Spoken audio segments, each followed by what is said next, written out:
John Scott, Jonathan Acosta here after, yes, the Bills actually practicing on day 3 of mandatory minicamp.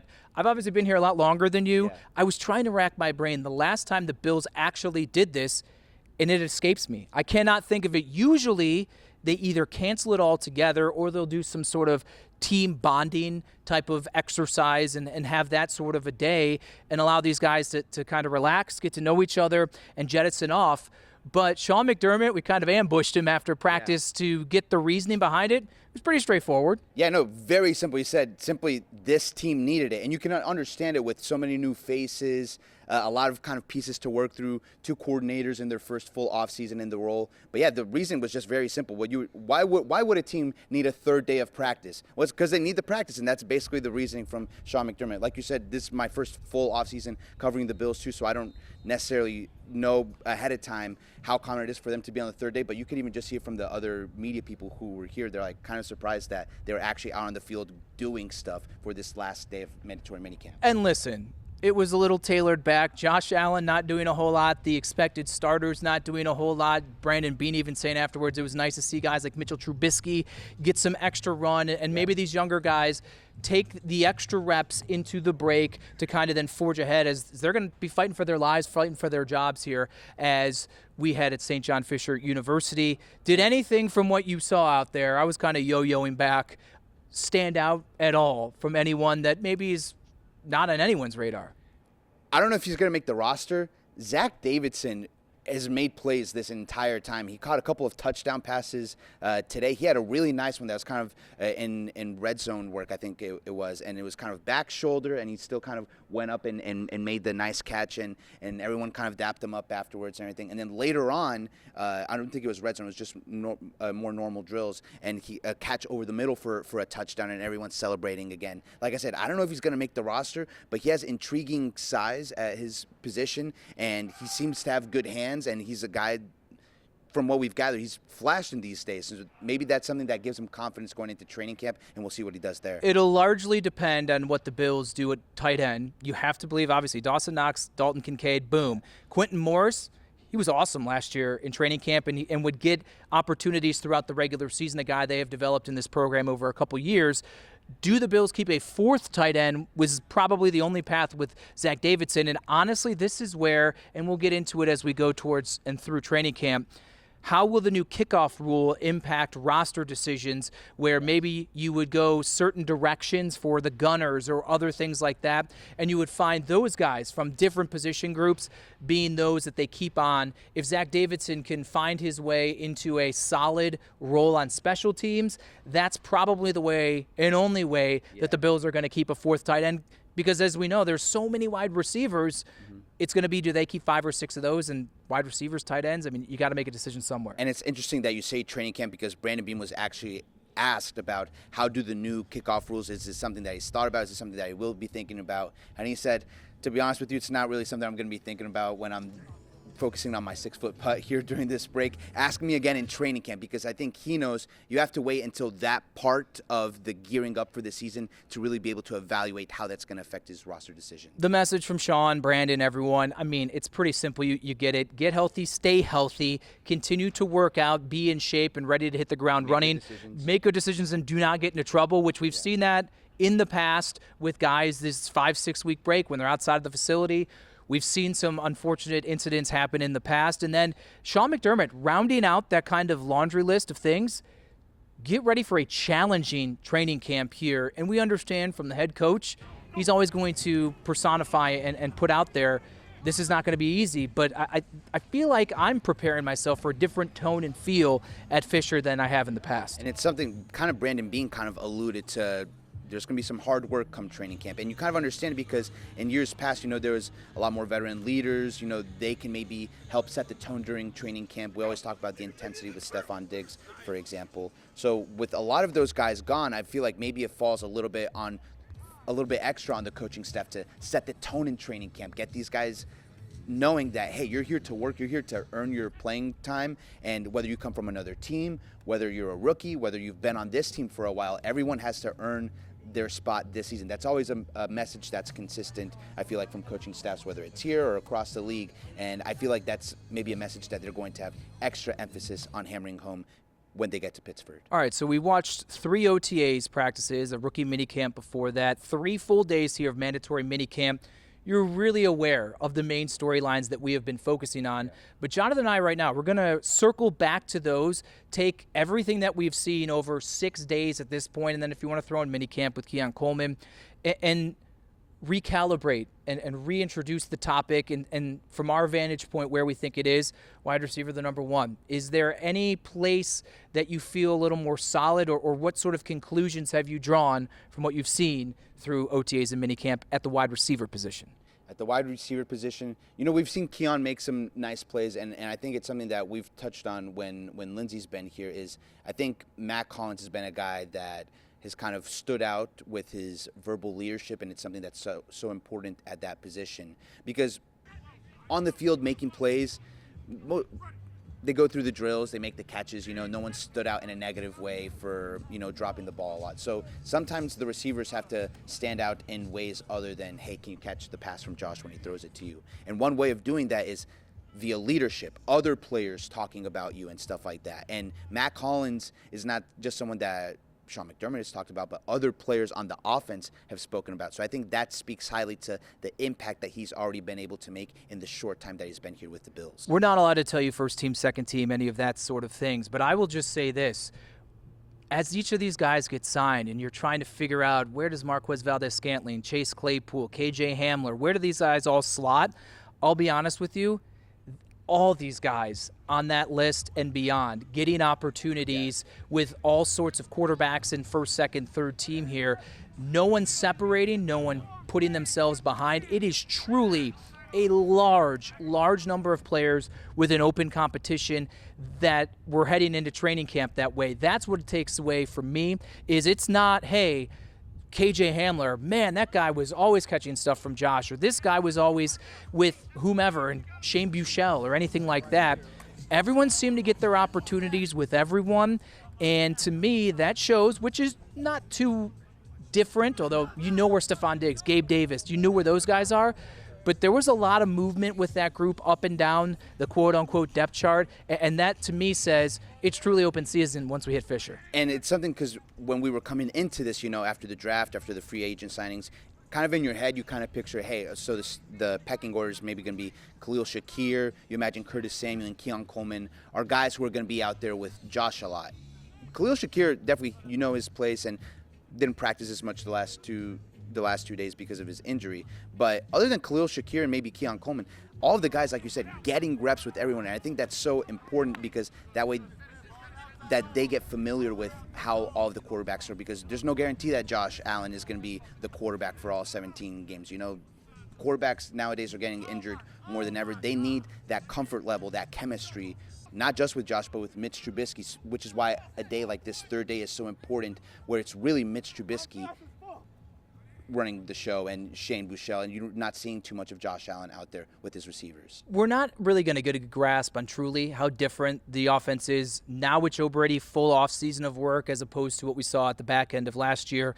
We're going now off of what we've heard players say and a little bit of what you see again, a lot of install at this part of the year. One thing that stood out to me, and maybe it's just a product of the way they're structuring practice, running backs getting a lot of passes, and they worked on that, a lot of drill work as well, which isn't particularly uncommon, but that maybe that will be a bigger focal point when you have guys like James Cook and Ty Johnson and Ray Davis, even if Johnson and Davis have been dealing with some nagging stuff during minicamp.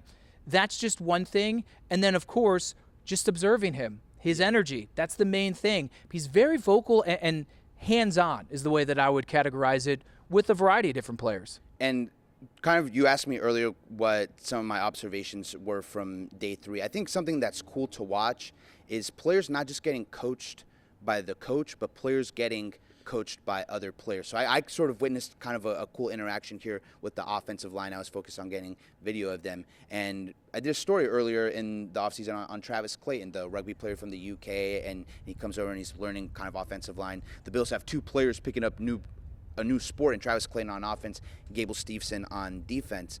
And I saw Spencer Brown kind of walking him through, like having, I think it was Ryan Vandermark or someone else coming through and pretending like they're the defensive lineman, and his movement and then the hand movements of how to properly guard him.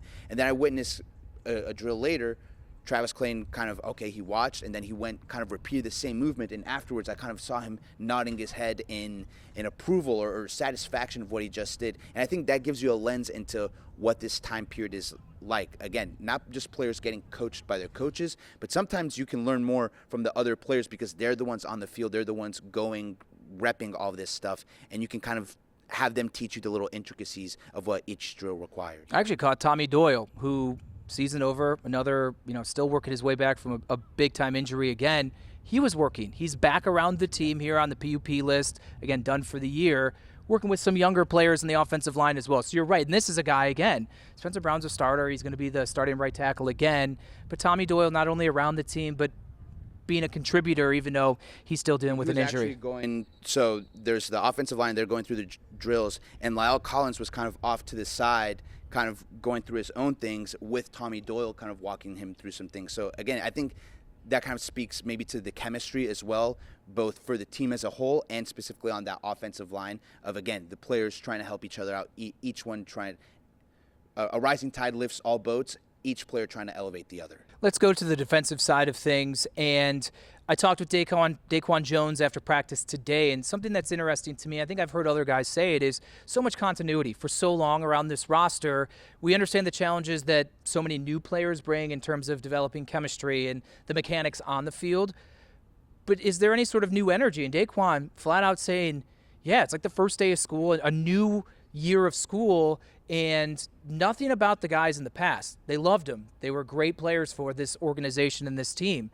But it's kind of a different vibe and a positive vibe to have some new guys, new blood infused into, and we'll just start with that defensive front. Yeah, new blood is always refreshing, whether it's a guy coming from another team and they can bring another perspective from their other NFL stops, or some of the rookies who are in the NFL for the first time and they're wide-eyed and they're like, wow, I'm in the National Football League. We heard it from Javon Solomon, right, when he was drafted. Wow, I get to play with Von Miller. I watched him. Eddie Ulofoshio, not on the defensive line, but at linebacker, talking about how in college they would watch tape of Tremaine Edmonds and Matt Milano, right? So that's the kind of energy, the kind of passion, the kind of excitement that some of these new guys are bringing. But it's interesting that we're talking about the defensive line because, if anything, you would feel that that's one of the positions with the most amount of continuity, right? It's Daquan Jones and Ed Oliver back there in the middle, right? You still have Von Miller, Greg Rousseau, AJ Epinesa. So I think it really speaks to the fact that even at a position with a lot of continuity, 1, 2, 3 new faces can do so much to bring a lot of juice to that position group. Let's go back one, linebacker, Matt Milano. So encouraging, this week here to see him back onto the football field. Again, it's shorts, T-shirts.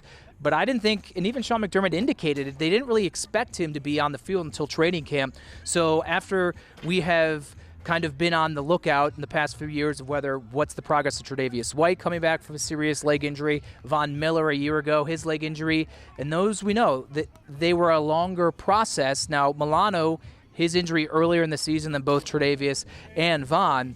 So to see him now take this step forward, as Sean McDermott alluded to earlier in the week, the expectation is as things ramp up at Fisher, Matt Milano is going to go at that same pace. And we talk about recovery process, and the one that I've been here to witness is sort of Von Miller, and he kind of comes back halfway through last season. Was it the London game? Yes. It was so funny enough. Milano comes back, Milano goes down, Von comes back.